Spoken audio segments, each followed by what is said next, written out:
Hello, and welcome back to my channel. Or if you're new here, welcome to my channel. Today I'm really excited and happy. I'm going to be doing another background about one of my books. This is You Cannot Kill a Swan, the love story of Lyuba and Ivan, which I began, believe it or not, 30 years ago today on the 31st of January 1993, back in the old 128K Mac. I was only 13 years old in the 7th grade. Yes, believe it or not, I am 43 years old. I look a lot younger than I am, and I'll talk a bit more later in the video about the original cover, but this is the original cover which I did. Obviously it's long since been replaced by a professional looking artwork, but I am proud of doing this original cover, not because it was a good cover, but just it was really good practice for drawing human figures. But anyway, I'll talk a bit more about that later in the video, and so I'll start by reading and extrapolating, fleshing out a bit on the story behind the story, which I wrote for the book. I do this for pretty much all of my books published to date, just about my writing process, what gave me the idea,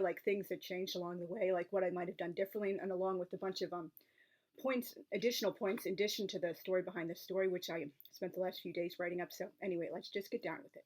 The genesis of this story arose sometime in the early 90s as a picture book about a beautiful 17-year-old ballerina and balalaika player named Amy and her 10-year-old cousin Ginny, who was a boy. They lived in Russia in 1917, and Ginny was so upset about being poor, he rushed out the door when someone mentioned their poverty. Either later or around that same time, I had to do a report on Russia for my 6th grade social studies class, which the Soviet Union didn't really exist back then, or it was just basically on the verge of breaking up, being kaput, it's the stuff of history, and my Russophilia slowly began developing. Then, in late 1992, I discovered the late Ida Voss's Hide and Seek. I have all of her books published in English today. Unfortunately, they're in storage 900 miles away, but in future I should do some book reviews on them. This was the first time I had read a book in present tense, years before every other writer jumped on it. So basically it was not a tread ooh, look at me, I'm writing YA, ooh, gotta do first person present tense no matter what. And this is third person present, by the way, not first person present tense. It was a revelation to discover books could be written in the present tense. The action seemed so much more dramatic, tense, gripping, compelling, right in the moment the entire time, never knowing what was going to happen next, unsure if there would be a happy ending or not, since everything was constantly unfolding instead of already finished and related after the fact. And one of the absolute greatest compliments I've gotten as a writer is one of my blogging friends. Unfortunately, she's no longer blogging. She had I believe pancreatitis, so she had to step back from blogging and writing for a long time. But anyway, she said, "Oh wow, I had no idea until I read this particular excerpt. You've been writing in the present tense," and she had been reading these 6-sentence Sunday snippets for a long time, weekend writing warriors, and so she obviously was familiar with my writing and the story, but she just hadn't realized it was in the present tense because she was just so drawn into it and just basically wasn't paying attention to it. And that's really the goal you want for both the tense and point of view. For example, if it's in the first person, every sentence should not be starting with I. It should just naturally blend in, so you're not consciously thinking about it. And the same with present tense, because that's so difficult to do well and you need the right reason for it. And I should talk about that in a future video about how to choose the correct tense and point of view for your project. So anyway, from that book, Hide and Seek by Ida Voss, I also got the idea to write a similar story, only my characters would be Russians hiding from the Bolsheviks starting in 1917. As I developed the story in my head, I remember the hotel my family stayed by on Cape Cod in the aftermath of Hurricane Bob, 1991. I thought about my characters having a place like that, without electricity, ice, or running water, cut off from much of civilization, signs of devastation all around. The old dacha near Ryazan was very loosely based on the 2-story hotel room I stayed by in August 1991. This wasn't like a 2-story, like duplex fancy rich people thing. It was more an open thing with a little stairway leading up to I guess a wrapping around. I'm sorry, I don't know the technical architectural term for it, but it was basically just you go up a stairway within the main room and there's another, floor up there with beds and stuff. So anyway, it obviously wasn't like a fancy rich people's hotel room. The false names Boris gives to the visitors in autumn 1917 also had their origins in Hide and Seek, when the characters in hiding have obviously Jewish names, temporarily replaced by regular Dutch names, and this makes them protagonist Raquel very, very upset. She just wants to be Raquel. She doesn't want to be this fake Dutch Christian name. Originally, Katerina Godimova, then called Kathleen, yeah, I know, I'll talk about that later, gave them American names to use if Bolsheviks ever came around, along with a ridiculous story about how their great-aunt, Alexandra Stalin, yeah, I know, wanted them to return to Russia to spread the word about communism and create a people's government. At that age, I didn't know what communism was, only that it was supposed to be bad. And like to my great surprise, like when I shortly after I turned 18, I joined the Communist Party. I'm not a member anymore. Haven't been for years. That's like a long story for a whole other thing about my political evolution and beliefs and stuff. I knew jack about Russian anything when I started the book at the end of January 1993, with painful evidence, such as a plethora of Western names, ridiculous discrimination against Zara students that read like the increasing persecution and stigmatization of Jews during the Shoah, and a complete disconnect from the historical and cultural setting. Like, for example, I didn't know women's surnames have feminine endings, nor about patronymics or nicknames. I do have a future video planned about like Russian transliteration, pronunciation, and name formation, all that, and like fun jazz. It read like a silly, fluffy soap opera about early 1990s American teens who just happened to live in Russia in the late 1910s. That was also a problem for a long time when I was younger with my Atlantic City books. They didn't feel like they were in the 1940s at all. They were just like, early 1990s at teens and preteens because, basically that was all I knew. And it's surprising I never really had that problem with my 18th and 19th century historical fiction that was so much more like, tuned into the actual historical era and period details. But anyway, I didn't even deliberately make Katrine, Elisabeth, and Anastasia Estonians. It was just a random country from the former USSR. But thanks to that divinely ordained choice, I ended up becoming a passionate Estophile in 2001.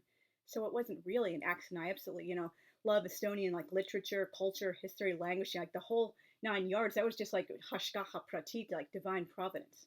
Lyuba was called Amy all the way into 2011 when I finally figured out how to convert and reformat all those old files which had been trapped on disks and obsolete file formats for years. And I do also have a future video planned if I can get the correct like software to like record a video as well as simultaneously recording me doing something else on screen about just how to like convert, like open and reformat these like obsolete file formats. That should be like really interesting for people who are interested in like tech and computer history. So I engaged in some powerful cognitive dissonance to justify keeping Western names for certain characters long after I knew better. At least I eventually wrote it into the story that her legal name was Lyubov, and Ivan sometimes called her Lyuba, Lyubonka, Lyubochka, and a few other diminutives. It was another beautiful, divinely ordained miracle that I named her Amy, since its Russian form is Lyubov, which means love, literally. I love the wordplay it creates in Russian when Ivan calls her my love. Not only is she his love, she's also his Lyubov. It's also a very fitting name for a woman who's in desperate search of love and its healing power. In my defense, I had read a lot of books which translated Russian names. I had read a number of historicals set in Russia which used non-Russian names, and I knew the Romanovs and other nobles frequently used their Western names. I copied what I saw, not realizing that wasn't accurate. Even a very westernized, upper-class Russian wouldn't have gone by a name like Peter, Elizabeth, Catherine, Amy, Margaret, or Leon. At least there are plausible reasons for Kat, Nicholas, Kitty, and Ginny to go by non-Russian names. The insipid original title is Amy and the Boys. Yeah, I know, like, seriously. A title I ditched sometime during autumn 1996, during my second major period of working on it. It was such a relief when the new improved title came to me, along with the symbolism of the Swan. The first major period was obviously January through October 1993, including some mostly prequel stories I handwrote.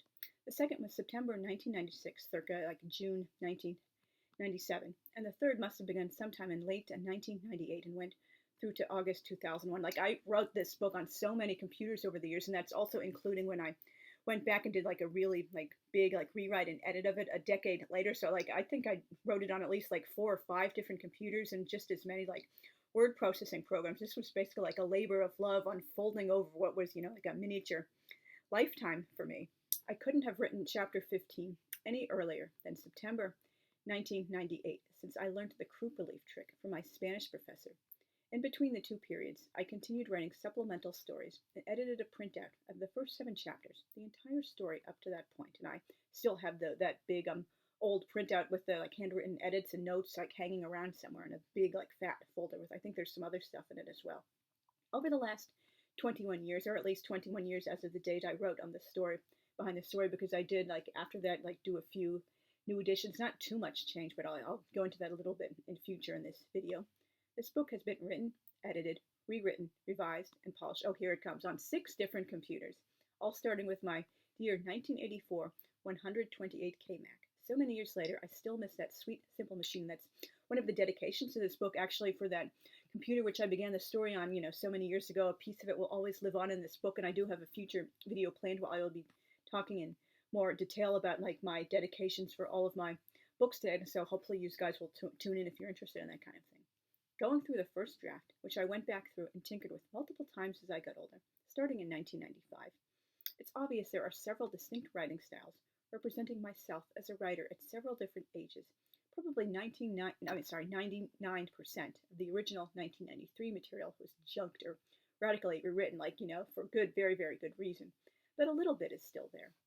That was by far the worst, most epically cringeworthy material, with so many stupid, pointless scenes and so much unrealistic dialogue. It just makes me cringe thinking about it. I mean, obviously, can recognize when I'm reading through the book, it used to be there, remembering what was there, but I'm just, so glad it's no longer there. I don't, probably, hopefully, no one, notices, oh, there's a big gap where that used to be, or, something else should have been there. There were also some scenes which came from that notebook of supplemental stories written in 1994, a material I wrote onto the printout in 1995 when I did my first real edits and revisions. In the material written during 1996 through 97, the dialogue became overly, unnaturally forced and stilted, rather mismatched with these characters. This was also after I found out just why the revolution happened, and why so many ordinary Russians hated the Tsar so much. So in went a lot of awkward, info-dumpy, preachy historical and political lectures, mostly delivered via dialogue. During this time, I also began outlining what would happen in each chapter from there on out, based on the storyline I came up with in 1993. Then, slowly, during the third and final major period, there's an increasing maturity and complexity, with characters coming more and more into their final forms. And if you read the successive books in the Some Family Saga, you will see them developing, even more, for example, radical Katrine. She's, still, this, dyed in the wool, passionate, hardcore, committed socialist. But even, she will admit as she, gets up into her 50s, oh, she's really embarrassed by how she, chose to express herself, or, oh, I just went along with this instead of, thinking it through. So basically, all these characters are a work in progress, and they were just well, at least most of them anyway, they were about 17, 18 when I created them. So basically they're going through their cognitive development and just becoming completely, not completely different, but just more mature and evolved and sophisticated people as they get into middle age. It's obvious I wrote the final 10 or so chapters plus the epilogue when I was 21, since the writing style is like night and day next to everything which came before. I had so much fun researching and writing the Part 2 chapters, which strongly feature aspects of the Roaring Twenties, and transforming Katrine from a shallow communist of convenience to a strong, principled woman who lives her convictions and gives up childish things. And the 20s, I believe, is my second favorite decade after the 1960s. I absolutely, love so many things about it, the silent film, the cars, the popular culture, the clothing, just, everything about it, almost everything about it. The 1993 versions of these characters were so one-dimensional. Lyuba was entirely too passive. Ivan had an even worse temper, had been an obnoxious chatterbox and very popular at gymnasium, was always telling Ginny dirty stories, actually liked Anastasia instead of just pretending to try to make Lyuba jealous for very, very misguided reasons that turned out to be absolutely horrible, and was pretty damn obnoxious. Boris wasn't so crass or pudgy, and was the guy Lyuba really did like most. Anastasia was even more harebrained, if that's at all possible. Katrine was as shallow as they come, and Ginny was way too over the top and psychotic. None of these people exhibited any real motivations for such behavior. They were just names on a page. I'm going to take the fifth on whom I based Ivan's original incarnation of, but obviously the character he has long since grown into is not based at all on this guy I knew. Sometime during 1993, I came upon the idea of Lyuba gradually falling in love with Ivan and eventually marrying him in America after they had a son together. Their latest romantic reunion, the night they left Mr. Golitsyn's boarding house, was originally the first time they kissed, or Lyuba declared her feelings. One time before, when Boris was out checking on the news of the October Revolution, Ivan tried to get her alone and begged her to kiss him, but she called him crazy and went into the other room with Ginny. It didn't take very long to stumble into the idea of Ivan being madly in love with Lyuba all along, not just having a crush on her, and of Lyuba secretly being in love with him all along too, not just falling for him all of a sudden. The plot got even better when I hit upon the idea of them being together before, unbeknownst to almost everyone, only for Lyuba to dump him under pressure from her mother. Along with these new plot developments came the backstories about Yvonne being physically abused by an alcoholic father and Lyuba being sexually abused by her own father. I actually think that was inspired by an after-school special I saw in 1993, again, the mind of a 13-year-old. They became two wounded souls who understood one another like no one else, and it also did worlds for explaining some of their seemingly confusing behavior. These scarred survivors of childhood abuse put on facades to the world, don't know how to be normal. In the process, I also had to make Boris more and more of an antagonist, far from the nice guy he started out as. Sorry, Boria.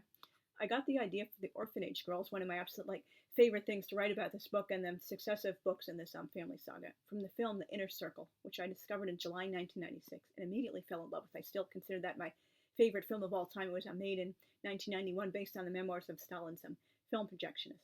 I've watched the film so many times. Lyuba's birthday, December 11th, was given in honor of my favorite writer, Alexander Isaievich Solzhenitsyn of blessed memory, and I also one of the dedications to this book is in his memory because he totally inspired me, reawakened my Russophilia, made me think, oh wow, I have to get back to this book already. My Russophilia is basically firing on all cylinders. Let's freaking go already. Had I begun this story as an adult, or even later in my teens, I probably would have started the story closer to the October Revolution, even in 1918, and set it in Petrograd instead of Moscow. But it is what it is. To avoid major unraveling and reconstruction of the core outline of the first two chapters, I invented the plot elements of a left-wing gymnasium, vigilantes roving the neighborhood, and other reasons for Lyuba and her friends frequently moving from place to place while they're in hiding, along with turning the unexpected house guests and intruders into deserting Bolshevik soldiers and punitive forces dispatched by Kerensky to put down the numerous peasant rebellions against their landowners. It makes more historical sense and didn't require a complete rewrite of the first two chapters. That basically would have been a nightmare, like frogging and then putting it back together pretty much from scratch. I did not want to deal with that huge headache. At 13, I naively believed the February Revolution meant an immediate Bolshevik takeover and red terror sweeping the land. I had no idea the February Revolution established a provisional government and that it was the October Revolution which established Bolshevik rule. I also didn't realize what an out-of-touch minority monarchists were, and that almost no one still supported the Tsar by 1917. Making the characters upper middle class was the most realistic way to explain why they would support the Tsar in spite of everything. If I hadn't divinely stumbled into that storyline of Lyuba and Yvonne being madly in love since childhood, and Boris being such a scoundrel, I honestly don't know if I would have been able to salvage a halfway decent story. From the immature mess this book was in 1993, the mass of garbage I cut will never, ever, ever see the light of day. Much of the stuff from the 1996 through 97 period was crap too, but not as bad as the 1993 or 94 material, the handwritten stuff. A few concurrent stories from the handwritten notebook which found their way into the text were rather cringeworthy in their original forms, but decent enough to be salvaged with some reworking. Nothing in this life is really an accident. I didn't just stumble into this immature idea of the story at such a young idea, any more than I stumbled into Lyuba really preferring Yvonne, making 3 Estonian characters, creating Mr. Lebedev and his 10 daughters and niece, or creating my orphanage girls. Now I will read the synopsis of this book. 17-year-old Lyuba Zhukova is left behind in Russia when her mother and aunt immigrate to America, forcing her to go into hiding from the Bolsheviks and sometimes flee at a moment's notice. By the time the Civil War has turned in favor of the Reds, Lyuba has also become an unwed mother, but she still has her best friend and soulmate Ivan Konev, a cousin, Jenny, and a band of friends, and together they're determined to survive the Bolsheviks and escape to America. As Lyuba runs for her life during the terror and uncertainty of the Civil War, she's committed to protecting her daughter and staying together with Ivan, her on-again, off-again boyfriend, in addition to her best friend, and the man who's raised her child as his own since the night she was born. The race to get out of Russia, into Estonia, and over to America intensifies after Ivan commits a murder to protect her and becomes a wanted criminal. And he also escapes from prison, which makes the manhunt even more intensified. Once in America, Lyuba discovers the streets aren't lined with gold and that she's just another Lower East Side tenement dweller. Ivan brings in dirt wages from an iron factory, forcing them to largely live off the savings they brought from Russia and to indefinitely defer their dream of having their own farm in the Midwest. And though the Red Terror is just a nightmarish memory, Lyuba is still scarred in ways that have long prevented her and Ivan from becoming husband and wife and living happily ever after. Can she ever heal from her traumatic past and the life she always dreamt of with the man she loves before Ivan gets tired of waiting? And again, this is the original cover I drew. I will also be inserting on the screen the cover as it looked like with the title and the byline and stuff inserted into it, and you'll see like basically there wasn't a really good color contrast between the color of the title and against the sky. I believe it's like some kind of shade of purple, and but I am, basically like proud of this. Obviously it doesn't look, professional at all. It looks like pretty like amateurish, considering even like, a lot of better hand illustrated book covers look so much better than this. But like for me, this was like a really big step forward. I still believe these are the best, most realistic, like relatively speaking, human figures I've ever drawn. My great, like artistic passion, talent, and skills for like geometric and abstract art, and sometimes very colorful animals, like like tropical frogs, tropical fish, like parrots, like basically like really colorful animals like that, like turtles and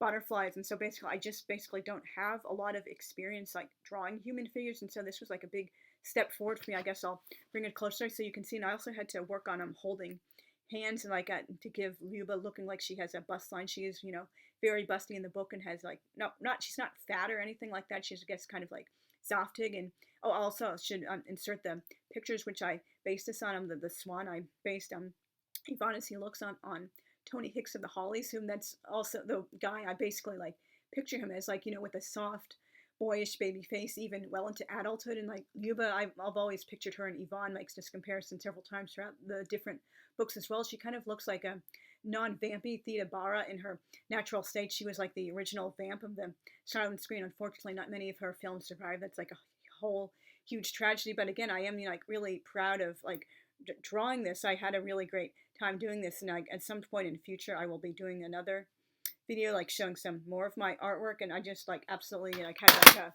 blast doing this. Now you are seeing the images which I based the cover on. This is two images of Theda Bara, which I based Lyuba's face on. The image of Yvonne, which was based on Tony Hicks of the Hollies. He's their lead guitarist. He's one of them, currently only two original members. I'm still left with the band. The other guys have like long since retired from music or gone on to other musical projects. And now you're seeing the image of the swans making the heart, which I also used for the front cover. Now you are seeing the much improved like image which I found for the cover, both the front and the back and the spine. It's not like exactly the original image. It was a free stock image, but we've put it into the watercolor filter, and I like tinkered around with some color saturation so it would be a little bit original. And I just thought it was absolutely perfect. It looks like a Russian like cathedral with like the onion dome in the back and a swan swimming. It was like perfect hashgacha pratit, divine providence, when I found this image. And the reason I chose the image I originally did for the hand-drawn cover was because I really wanted to be at the day Yvonne and Lyuba skipped gymnasium to spend all day at Patriarch's Pond in Moscow. And there's one part during that scene where Yvonne is like practicing writing the English alphabet in the dirt, and like he's like dragging his sleeve through it because he's left-handed. He's like basically so proud of himself, but I didn't realize I couldn't really do that as well. I had like not much practice with human figures, like, so what chance did I have with like writing like someone actually with a close-up of a hand clutching a pencil and writing.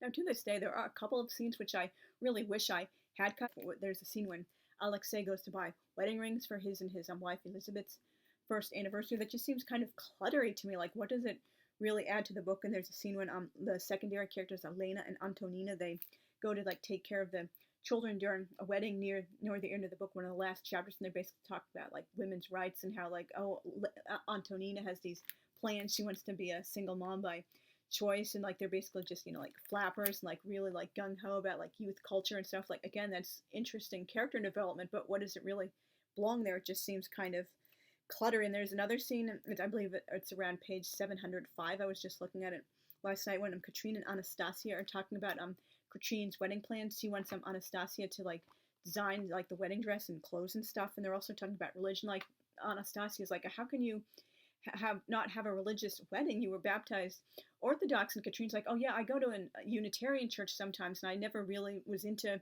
Christianity, and the Orthodox priest back home in Tartu, Estonia was always shooting me down when I like tried to talk about like things I had like issues or questions with, or like things I thought were ridiculous, and he never answered my doubts. And I just wish I had, not because it's like she's espousing like anti-religious or religious doubts, because obviously even like despite my own feelings or about religion or other things like that does have a place in a book, particularly it's consistent with her character, but it's just kind of like not really developable. She's just saying, oh, this isn't right, and my doubts weren't answered, and basically, oh, most Estonians only were Orthodox for the same reasons most Jews traditionally converted to Christianity in Christian Europe, because they wanted like better opportunities and a chance to go to school, not because they genuinely believed in it. And that's again like interesting. I just didn't really develop it properly, and I think there could have been just like a better way to like lead into the next scene in that chapter. That scene just kind of ends, and that's something I just wish I had done a little bit differently. And some of my favorite parts of the book to this day are chapter 15, Paternity Warfare. I absolutely loved writing that. Like, Ivan is so angry at Boris when he comes back again in that chapter.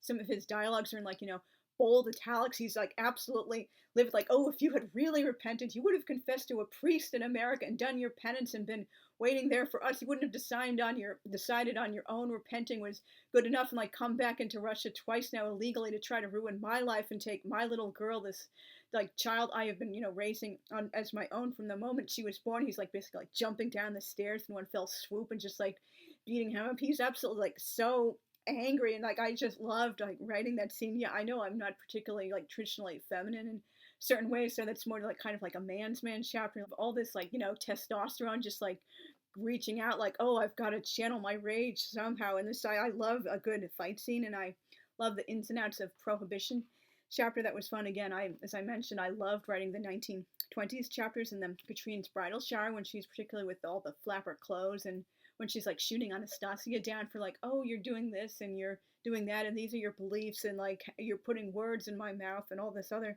stuff. And I absolutely love the chapters in the section with the orphanage girls. I absolutely also love doing that in the second and the third books, when the third books are not in the orphanage anymore, but they're grown up, and one of the girls is now the co-director of the orphanage, and I'm Mrs. Brezhneva, the orphanage mother. Like, she's so fun to write. One of my favorite secondary characters in the one. It's like a long paragraph, I believe. Yeah, it is in the final chapter of part one, when Clarissa like stabs her other orphanage mother, Mrs. Voznesenskaya, in the back. She gets like such great revenge. Like, she like basically like drugs her out cold the day before an orphanage team comes by to inspect the place, because like Mrs. Voznesenskaya like sends these three girls to prison when Clarissa was like hoping they would help smuggle like a new little girl to Canada to her older sister Lena. And so Clarissa takes revenge like the best way she knows how. And like when Mrs. Voznesenskaya comes to her cell, she's sitting in a jail cell. I know that paragraph almost by heart. I believe I wrote it in 1998, maybe early 1999. And I always get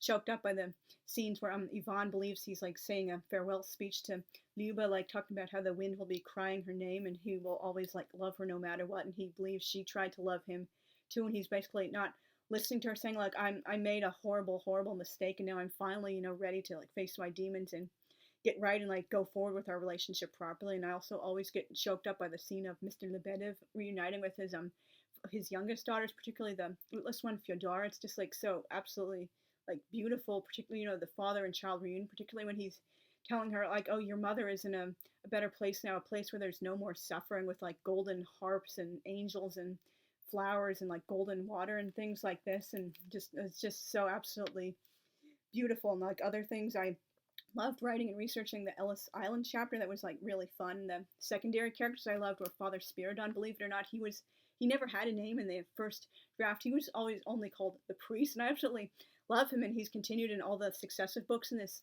saga. He's like a real like strong like perfect example of what a real Orthodox Christian is like. He just like walks the walk. He's like progressive views, like he's saying, oh, I'm not going to turn away someone from another Christian denomination like just because other Orthodox priests might think differently. And just like he's so loving and accepting. I should do a whole video about how much I love him. And Katrine's little sister Victoria, she wasn't at all in she was like later on as I got towards the end of the first draft, but she basically wasn't like intended as a character, so I kind of like had to write her in there, and just like so many other little things. And like another thing from the 1990 original 93 material I loved, I took it out. It technically didn't really take it out. There was this, it involves an animal, and it starts, Ginny finds a rabbit. He wants to hide it for later, so he like tosses it into the closet, and he like sneaks back in it for later. And I just changed that to a mink, and it's just like I absolutely love that scene. It's one of among the final material I wrote. Now, a little bit about the different editions I've had. Again, there's not really huge changes at all, just like little things here and there. Like the second actual edition, actually, it basically like stripped out all the, no, I'm sorry, that was the third edition. It changed the term Tsarevich, say Tsarevich when referring to Tsar Nicholas II's son, I'll like say like a lot of American English speakers just have this misconception. They think Tsarevich was the name for the heir to the throne. It was actually Tsarevich. Again, I'll be addressing that in my future video about Russian names and pronunciation and stuff. And then the third edition, I removed all the pedantic accent marks. Again, that'll be covered more in detail in that future video. Now, again, like that was kind of hard because there were some words, like for example, like French loanwords that legitimately do have accents. So when I stripped all the accents out, I had to go back through and like make a list of all these words beforehand, like, oh, this like soiree, for example, or like brulee or whatever, that would really have an accent. So I had to go like the search and find and put the accents back in for that word, for the words that accidentally had the correct accent marks taken out. So that was like a whole huge headache. And one of the later editions and featured the new cover, and just like sometimes they would like a few passages, new passages added here and there, and like maybe like taking a little things out here and there, or like flushing things out. Like for example, there was a reference several times to Grand Duke Nikolai Konstantinovich, who was in his descendants as being the only Romanovs who escaped the Bolsheviks' wrath because they were Grand Duke Nikolai Konstantinovich. He was exiled to Tashkent in the 19th century. He stole some of his mother's jewelry and he was declared insane. So they basically sent him into exile. And the Bolsheviks, they didn't really care because, oh, he's not really part of the imperial family. Let's just leave him alone. So basically, his descendants, I believe they're still in Russia to this day, and they really, really didn't care about them, even though they actually were Romanovs and just a few things like that. And when Ivan is like talking about like how he's naming his son after Tsar Fyodor Yurikovich, he was called Fyodor the bell ringer, but I found out that's only an epithet used in English, or I'm sorry, in appellation maybe. He's actually called Fyodor the Blessed in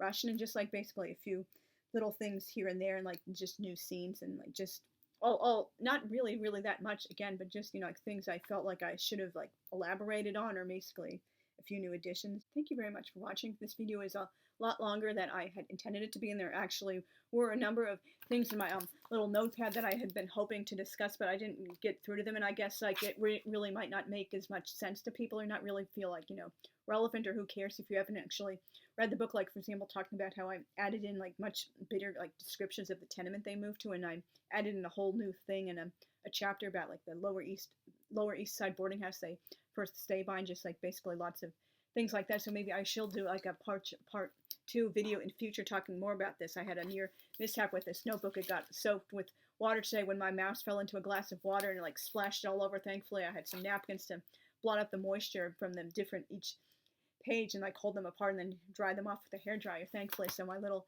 notebook was saved, and like I am really like happy about this anniversary, and I encourage you guys to check out that book if you're interested. And I will see you guys again very soon. And please remember to like and leave comments. I really like seeing comments from you guys, and so see you again very soon. Thanks. Bye.